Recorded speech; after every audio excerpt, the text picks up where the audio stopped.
Okay, we have NDP Green. This MP is the rising star. We have Angus and Andrew Scheer, who's gained an edge since he isn't the leader of the Conservatives. Check this out. The limited amount of funds being spent on stimulus has been confirmed by our parliamentary budget officer, who also cautioned that continued debts and deficits will limit the government's future ability to introduce new permanent programs without cuts or tax increases. And that fact is simply unavoidable. Massive deficit spending is unsustainable. Very much. We will now move to Mr. Baccarat for 6 minutes. Well, actually, it's Mr. Green. I know you guys had a lot of fun with my colleague Taylor from paragraph 9.30, which talked about the legacy funding and how it was not integrated into the plan, and how the horizontal reporting framework required reporting only for phase 1 and 2 of the programs, while legacy programs continued to operate without explicitly aligning with the plan's objectives, expected results, or themes. And the legacy programs, which represent almost half of the total $188 billion commitment, were therefore not included in the supplementary table to the horizontal initiative. So my question through you, Madam Chair, is why would these legacy programs be included if the plan, if they were essentially being conducted and reported completely separate?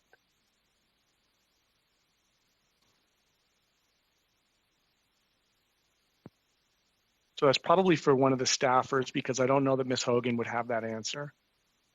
Thank you, Madam Chair. Okay, I thought it was for me, but is it for the department? Yeah, I would probably go through it's better to the answered by department. the department. Yeah, absolutely. Thank you, Madam Chair.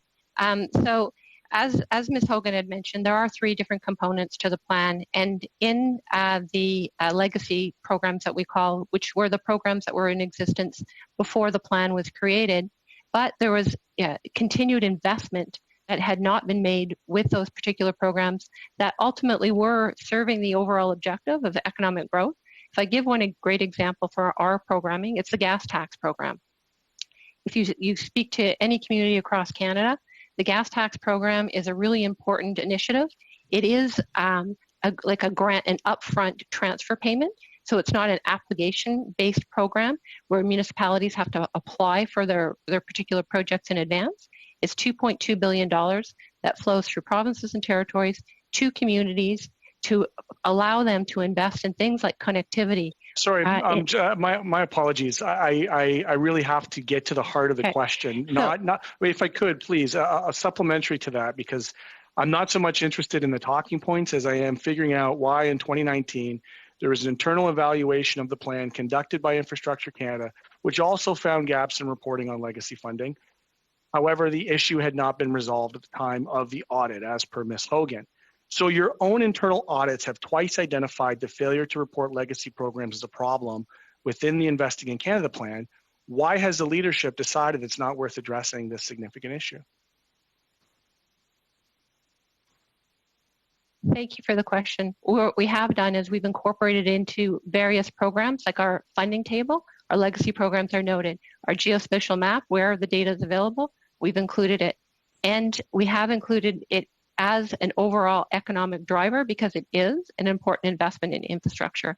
The exact modalities in the framework, as the Auditor General had noted, the framework doesn't align perfectly, and we do not want to recreate or redo the gas tax program into a new framework, because that would undermine certainty, investments, and undo necessarily binding agreements. We do know the program is coming up for renewal in 2024, so we have an opportunity to address some of the reporting requirements that we might want as a requirement for future reporting. In the meantime, we are looking at the horizontal table right now with the Auditor General's recommendation to see how we can realign it to fit the horizontal reporting issues that have been addressed regarding legacy programs. But we have started already addressing reporting regarding legacy programs in our other reports that have been made public.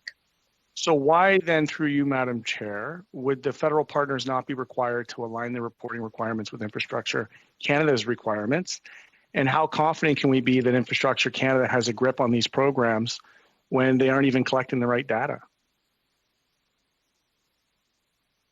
Maybe I could speak to a little bit of the Indigenous Services Canada, maybe to answer the question about why aren't we tracking legacy programs. If I could respectfully, I'd like to go back to the previous witness, because absolutely. I want it to be more broad, and I know that Indigenous Services will have a specificity that is not broadly applied to the other departments. So respectfully, I'd like to refer back to the other witness. Thank you, Madam Chair, for the question. So when we are looking at, there's 93 programs, 21 departments. There's 7 departments and 17 programs that are legacy. Each one of them had approved reporting frameworks, and each department and ministry is accountable and is reporting on those programs and is accountable for the delivery of those programs with the frameworks that were in existence at that time. Now, when we're looking at the broader reporting of the Invest in Canada plan, which has a certain framework in place, they don't perfectly align. If I go back to the gas tax program, for example, in our programming, in our reporting right now, we divide out the program between green, between public transit, between trade and transportation, between social and rural and north. The gas tax program reports in all of those. All of those categories are available within that particular program and do not segregate between them, because it is a transfer payment to municipalities for them to have the flexibility to invest in the infrastructure that they need. But we do know it's audited. We do know that there is reporting after the fact. We just don't have the same data points to report the exact same way. So those in are the things. In paragraph, the reason why, and I know you guys have been in front of committee before, but the reason why I interject is because after I get to the answer, then I have to get to my next question. I only have a limited amount of time, so please don't take this, my curtness, as a personal dismissal. But I do have to get on to my other questions. Section 9.38. Mr. Green. This is a good example. So sorry. Your time is up, but I do want to apologize. What would you say is the largest demographic in terms of income of Canadians who use the mortgage insurance that CMHC provides? Thank you very much, Madam Chair, for that question. With respect to our mortgage insurance business for homeowners, the largest demographic would be first-time home buyers. First-time would be, yes, that's right. So again, there's a range in ages, but I would say in the low 30s to mid 30s. Okay, and in terms of income, would you say that it skews towards the the lower and middle brackets, that wealthier Canadians, wealthier first-time home buyers who can afford to put down more than 20%, therefore don't require the products that you offer? Thank you again, Madam Chair, for that question. With respect to our mortgage insurance business, it is for high ratio mortgages. So by law in Canada, you have to purchase mortgage insurance when you don't have the 20% down payment. Okay. So for first-time home buyers who can't afford to put more than 20% down on the mortgage, those are the people who pay CMHC premiums. Now, Canada Mortgage and Housing Insurance, you fund housing programs and various social benefit programs within your own agency. Is that correct? You manage and fund your own programs? Thank you again for that question, Madam Chair. Within Canada Mortgage Housing Corporation, we are Canada's national housing agency, and we have a variety of programs that support Canadians across the housing continuum. So with respect to our commercial businesses that Mr. Scheer mentioned, we consider those as commercial businesses where we generate revenue to self-sustain those programs. With respect to our affordable housing programs that support Canadians who are of lower income and perhaps more vulnerable, those are the programs that received appropriations from the Government of Canada. Okay. This year, on March 31st, the Canada Mortgage and Housing Corporation, CMHC, announced a special dividend payment of $3.5 billion to the Government of Canada. So that is a transfer from CMHC directly to the Government of Canada. That means that those first-time home buyers, low and middle income Canadians who can't afford to put more than 20% down on their mortgage, their premiums went to pay a $3.5 billion dividend to the government. Is that correct? Again, thank you again for that question. It is correct that in March of this year, we did issue a special dividend. The circumstances for that dividend were quite unique.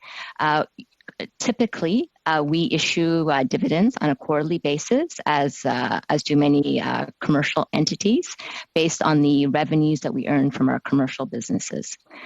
With the onset of COVID, or a year and a half ago, we suspended our dividend because of the uncertainty of the economic conditions, so that we could preserve capital in the event of unforeseen circumstances. And the reason why, and during this period, our revenues accumulated and our capital levels accumulated as well. We chose to issue a dividend as economic conditions became better with the alleviation of some of the COVID pressures. And that's the reason why the dividend was a large amount. Okay, so it says here on CMHC's website that quarterly dividend is $250 million.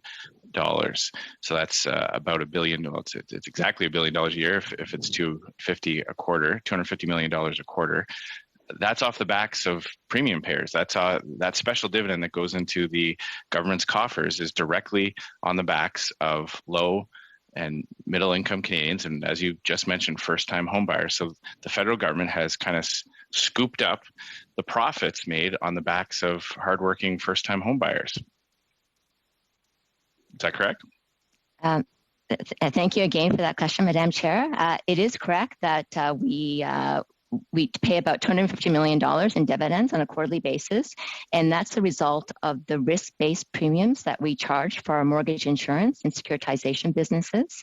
That's aligned with the mandate that we have to support financial stability as part of the National Housing Act, and we are also bound by the dividend framework that is that implicates all financial grounds, and we make an effort to make sure that any excess capital or revenue that we earn is returned to our stakeholder, the Government of Canada. Right. Thank you very much, Mr. Scheer. I'm sorry your time is up. We will now... Clear the minister doesn't even understand his own bill. If the CRTC can regulate what you see on your YouTube or Instagram feed, they can control what you see and what you learn. Don't forget to like, dislike, subscribe, and comment. Safe Space Cafe. And always, have a good day.